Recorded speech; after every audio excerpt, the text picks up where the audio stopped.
Un šī sērija būs par to, kā būt sievietei, kura grib radīt. Jo tur ir ļoti daudz zemūdens akmeņi.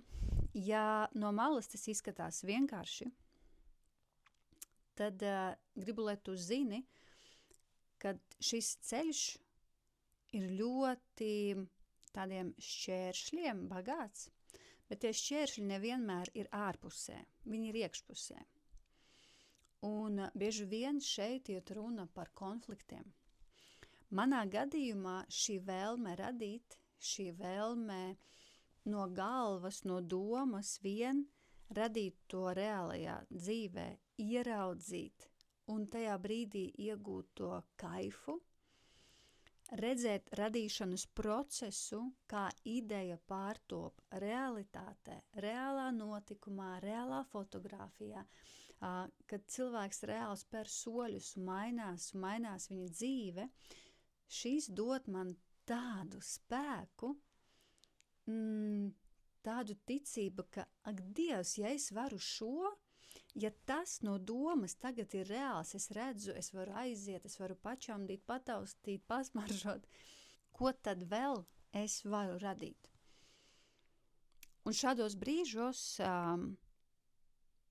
šeit neiet runa par kaut kādu spēku, par kaut kādu biznesa ideju, par kaut kādu aprēķinu, bet šeit rodās tas konflikts, jo es bieži vien, tad, kad man ienāk doma galvā, mēģinu sevi apstādināt, un es tādu, klausies, tev taču ir aktīvie projekti, tev taču tas un tas notiek, kas tā pa domu?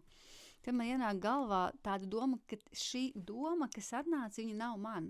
Un bieži vien tā tas notiek, ka ja man ir meitenes mentoringā vai man ir grupa, es bieži vien sazīmēju, kam atnāca šī informācija, kam man jāpiedāvā realizēt, kam man jāpasaka šīs. Tāda sajūta brīžiem ir, kad es taču esmu cilvēku struktūra, matērija un tāds četrnieks, darbaholiķis un kaudze idejas man ir. Un tad, priekš kā vēl viena, priekš kām es sev uzdot jautājumu, priekš kam un priekš citiem. Tāda sajūta, ka citreiz ieslēdzās kaut kāds kanāls, var to saukt kā gribi, un tā informācija atnāk priekš jums. Tāpēc, tad, kad es nedalos, man paliek grūti. Es esmu četrnieks, rahu, galvai ir jārunā. Ļoti daudz idejas, domas, kuras es spēju ieraudzīt it kā no augšas. Un konflikts. Kur ir konflikts? Šajā radīšanas procesā konfliktē manas iekšējās lomas, manas iekšējās sievietes, piemēram, mātes loma, jo viņi tā kā arī grib realizēties, bet šī radītāja, šī radošā būtne manī, viņi saka, nē, pagaid, gan jau, ka tu pēc tam būsi māma, tagad mums ir taču ideja, mums ir kur iespējas, mēs taču varam kalpot citiem. Un tā mamma manī, viņa tāda, bet bērni tagad ir maziņi, bet attiecības tagad jāveido, atgriezies. Un es visu laiku cīnos starp šo, mēģinu atrast kaut kādu izeju, vai to moderno vārdu balansu, lai es varu pilnvērtīgi piedzīvot, ļaut sev piedzīvot, svičot, tā kā es saku, šīs lomas. Un tad neviens cits man nevar palīdzēt šo izdarīt. Un es domāju, ar šo saskarās katra sieviete, kura grib radīt, kura grib realizēties, kurai ir idejas, kurai ir patīk tas, ko viņa dara. Jo es, piemēram, varētu stundām sēdēt studijās, bildējot sievietes, es varētu stundām sēdēt pie bilžu apstrādes, es varētu ilgi un dikti strādāt ar sievietēm 1-pret-1 un grupām, skatīties, kā viņiem iet, dot informāciju, uzmundrināt, virzīt, redzēt rezultātus. Es varētu stundām runāt par biznesu, par idejām, klausīties podkastus, iet mācīties. Man šis ir tāda vilkme. Bet tur, šeit, kaut kur vēl ir liela daļa manis, daudz lomas, kuras arī šajā dzīvē grib realizēties, grib būt aktīvas. Un padalies komentārā, vai tev arī tā ir, ka tu jūti šo konfliktu starp šīm sevis daļām, un bieži vien tas neizskatās viegli.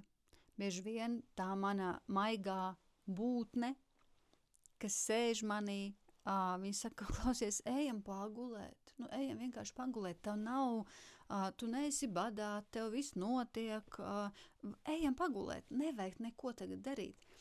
Un tā ideiskā sieviete manī ar to uguni, ar to disciplinu, viņa saka, klausies, gulēsim pēc tam. Tagad mums ir reku saraksts, reku idejas, reku mēs taču diena iedota priekškām ne jau gulēšanai. Un es atradu veidu, kā es sev viņu dodu, atļauju citreiz pagulēt, atļauju sev sarakstīt un ieplānot atpūtu vai laiku sev, atļauju sev no rītiem neņemt telefonu un pabūt ar sevi, pavingrot. Un tad es mācos no tuvajiem, un citreiz sarunājos ar sevi, ir tīpaši vakaros, tagad tu esi mamma.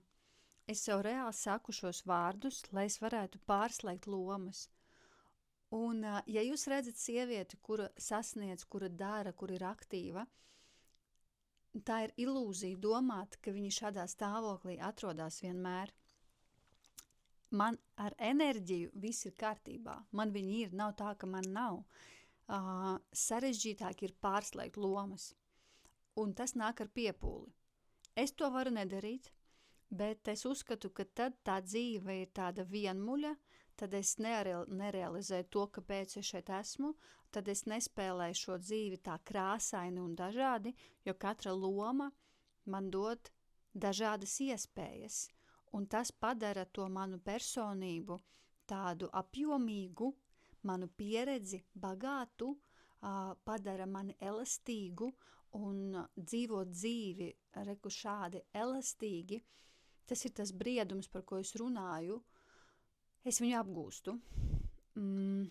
Es ceru, ka bija noderīgi. Es padalīšos vēlāk vēl ar to, kā ir būt sievietei, kura grib radīt, lai jūs saprotat, ka tas ir ceļš, ļoti interesants ceļš. Es ļoti mīlu savu dzīvi, ļoti pateicīgi par to, bet es gribu, lai jūs nebūvējat kaut kādas ilūziju pilis, kad viss ir vienkārši, viss ir viegli, un tu vienkārši tādu piedzimi. Tev vienkārši tur tādi cipari, planētas vai kas. Mums katrai ir potenciāls, mēs katra varam. Jautājums, vai tu ar sevi strādā? Jautājums, ko tu izvēlies? Es izvēlos apgūt, izzināt sevi, iemācīties pārslēgties, iemācīties būt fleksiblai, iemācīties iegūt jaunu pieredzi, negaidīt stabilitāti, negaidīt drošību, paļauties, uzticēties un vēl daudz dažādas lietas, kas padara to manu ikdienu un manu personību un maina manu identitāti. Lūk tā, gaidīšu jūs komentārus un tiekamies nākamajā video, kur dalīšos tālāk un vēl dziļāk ar to, kāds tas ir. Paldies jums!